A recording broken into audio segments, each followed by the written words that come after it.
Hello, this is Richard, and I am here with the latest episode in our saga of space exploration, Astropup. You may recall that Astropup and his friends are on a mission to a distant planet, and they have just said their farewells to two famous detectives whom they met on the way. Let me hand you over to our storyteller, Astropup. Righto! I said, let's get going. Marlowe was looking through the space atlas for the planet Ulan 40. Never mind that, said the parrot. I've written a little program to fly this ship. He picked up a memory stick in his beak and slotted it in the control panel. Seems like I'm out of a job, said Marlowe with a shrug. Don't take it personally, said the parrot. Everyone will be replaced by a machine sooner or later. Ah, I said, but I can guarantee that a computer will never replace a dog. A dog is not about intelligence. You don't say, remarked the parrot. I do! I woofed enthusiastically. A dog is all about love. You can't program that, can you? A moment later, we began to take off. We travelled for several days, or it might have been several weeks. At last, I was awoken from my space slumbers by frantic beeping. Now, if you think the ring of the doorbell or the plop of the post dropping through the box is thrilling, you should try hearing that beep, beep, beep after an age of silence. Marlowe heaved himself out of his sleeping pod and turned up the volume on the loudspeakers of our communication system. Our ship was immediately filled with a humongous roaring sound. I responded in the time-honoured doggy way and tried to drown out the noise by barking. Are we headed for a space storm? Called out Marlowe. No, squawked the parrot. We are hearing voices of animals. There must be thousands of them to kick up such a din, I said. I pressed my nose up against one of the front portals. I can see it! It's a giant swarm of space flies, I said. If they are flies, they're not very buzzy, said the parrot, and he was right. Whatever they were, they had louder, screechier voices. We could see that thousands of spaceships were swarming around an illuminated globe, like moths attracted to a light. Many of them were flying right inside it. Were they being sucked into a deadly attraction? Would we soon find ourselves drawn helplessly into the noisy, fiery star and burnt to a cinder? I began to whimper. Pull yourself together, dog, commanded the parrot. We have faced worse than this, and you have lived to tell the tale in those podcasts of yours.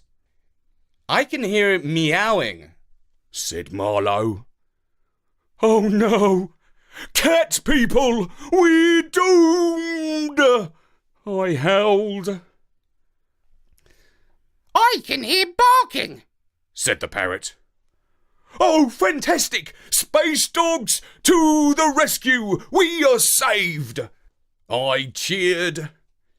Just then, a small, super speedy ship whizzed across our bows. Wowee! I declared. Did you see? A poodle was flying that. Impossible, said the parrot. Dogs' brains aren't programmed to pilot spaceships. But don't you know that poodles are super intelligent? I insisted. They do all sorts of clever tricks, like walking on their hind legs and jumping through hoops. Soon there was no doubt about it. We were among the outer swarm of spaceships. Some ships were driven by cat people, others by dogs. You might have expected them to be fighting like, well, cats and dogs, but they weren't. They were all speeding towards the bright star. And so were we. "Can we survive the heat?" I asked. "Sure we can," said Marlowe, looking at his instruments. "Those lights are no more powerful than a floodlit football stadium." Marlowe's analogy was to prove more apt than he realised. We joined a queue of spaceships and flew through the gates of the giant globe. After passing through a long tunnel, we found ourselves flying through an open sky. This is remarkable! The atmosphere is similar to Earth's, and there's artificial gravity too, declared the parrot. "Yes, but it's all a bit unexpected," called out Marlowe, who was struggling to fly the spaceship under the new conditions. The metalwork was warming up because of the friction with the atmosphere, and we were tossing and turning like a puppy having a nightmare. It was most sick-making. Despite these difficulties, we followed the other ships and put down in what you might call a giant car park. Only it wasn't for cars, it was for spaceships and shuttles. We landed in an area designated for dogs. The cat people had their own parking spaces, far away enough to prevent trouble. We left the spaceship via the inflatable chute. Always a fun slide down to the ground. Then we inhaled the fresh-ish air and joined the madding crowd. A great sea of dogs, of all shapes and sizes. I spoke to one of those newfangled breeds. A pretty creature. She might have been a labradoodle or a cockapoo. But at any rate, she had curly hair, long legs, and a bob-tag tail. "Excuse me, miss," I said. "We are new around this neck of the universe. What's all this about?" "Why, it's the big match, of course," she replied. "What sort of match?" I asked. It's the Interstellar Cup final. Dogs versus cat people. A real grudge match. We dogs won last time on a penalty shootout, and the felines are out for revenge. Look out, because there's bound to be trouble." And oh boy, was she right. Inside the stadium, huge Robocops were pushing back the crowds with electrocuting prong sticks that fizzled with sparks and sharp shocks. You should have heard the barking and meowing. 50,000 cats and cat people were singing and screeching like a massive, out-of-tune orchestra. And on the other side, the dogs were yapping, yelping, and growling back at them. Even where we were, in the best seats above the goal nets, the crowd was getting heated. Our team came out of the tunnel, a fine bunch of prancing lads and lassies who were greeted by us with one giant...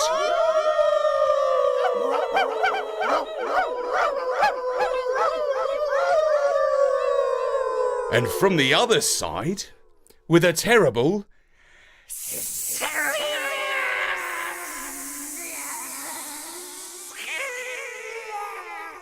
Then, out ran the cat team. How we howled at those felines on two legs. They towered over our sweeper, who was a German shepherd. It struck me that it would be impossible for our four-legged players to beat them. Surely football is made for a pair of boots, not a tangle of paws. Our side, though, was in full voice.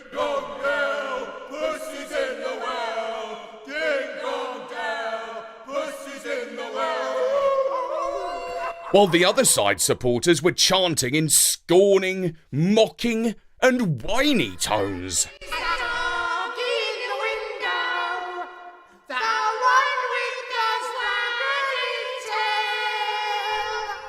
The captains of the team shook paws, looking like they meant to murder each other. The ref blew his whistle, and the cat centre forward kicked off with a sneaky pass to the lanky left winger. Bam! Biff! Boot! A few deft passes later, and the ball left the right foot of a straggly-looking tabby. Our goalie, a black Springer Spaniel, leapt across the goal mouth and just got a nose to the ball, tilting it over the post for a corner. Great save, Wesley! Barked the pretty cockadoodle. Wesley! Wesley! Wesley! Woofed 50,000 canine throats. A silky cat took the corner with one of those short little excuses for a pass, and after a lot of fancy footwork, one of their forwards tapped the ball. And this time, Wesley couldn't reach it.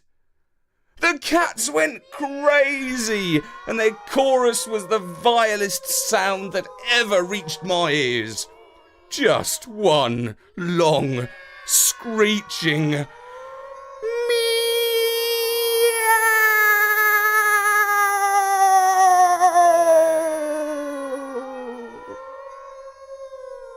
But oh, what's this? The robot referee was shaking his tin head. He disallowed the catty goal as offside. One of those technicalities of football which is so subtle that only a genius brain like the parrot's can understand it. When the cat supporters realised that the goal had been declared a non-goaler, they were having none of it. That's when they began to pelt the pitch with tins of cat food. Some empty but with dangerously jagged lids. Other cans stinking of rotten tuna. The robo-cops drew their taser guns and sent a volley of electric darts into the seething crowd of cats. And one or two of them fired darts in our direction, just to prove that they weren't taking sides. At first, the cats had the best of it, but towards the end of the first half, their energy began to wane, and the stamina of the doggy side showed through. We had a pair of beagles in midfield, and you just can't wear those guys out. In fact, all of our four-legged friends were just getting into their stride when the half-time whistle went. The second half was a totally different story. The cat people were clearly tired, and our side was still going strong. One of our guys, a tough little Jack Russell with a surprising burst of speed, robbed the cat centre forward of the ball and started to shoot down the centre of the pitch. Just before he met their centre back, he nosed it to a border collie, who controlled the ball with her mouth, before turning around and booting the ball with her back feet into the back of the cat people's net. Our side went ballistic. I've never bayed and barked so much in my life. But at the end of the pitch, the cat supporters were turning ugly. Well, even more ugly than they were before. "Uh-oh," said Marlowe. "I think it's time to leave." He was right.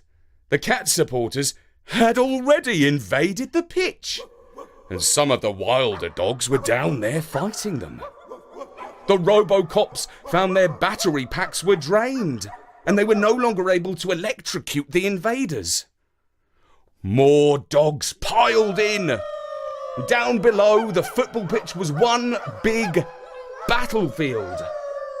But it wasn't our fight, and we made our way up the steps and out the back of the stands. we ran down a tunnel. Coming the other way was a tall figure on 2 legs. "Oh no, a cat person," said Marlowe. But I knew differently. My keen nostrils were filled with a scent that was not at all feline. No, it was distinctly canine. And that is where we must leave Astropup for now. But our storytelling hound promises to return soon to reveal the identity of the doggy-smelling stranger.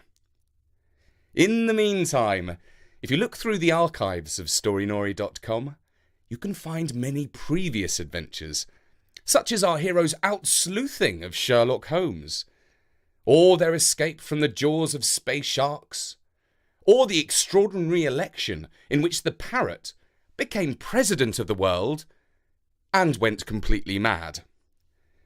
Now, some people have claimed that these plots are a little far-fetched, but Bertie has asked me to say that you never know, because real life is full of the greatest improbabilities. For now, from me, Richard, goodbye.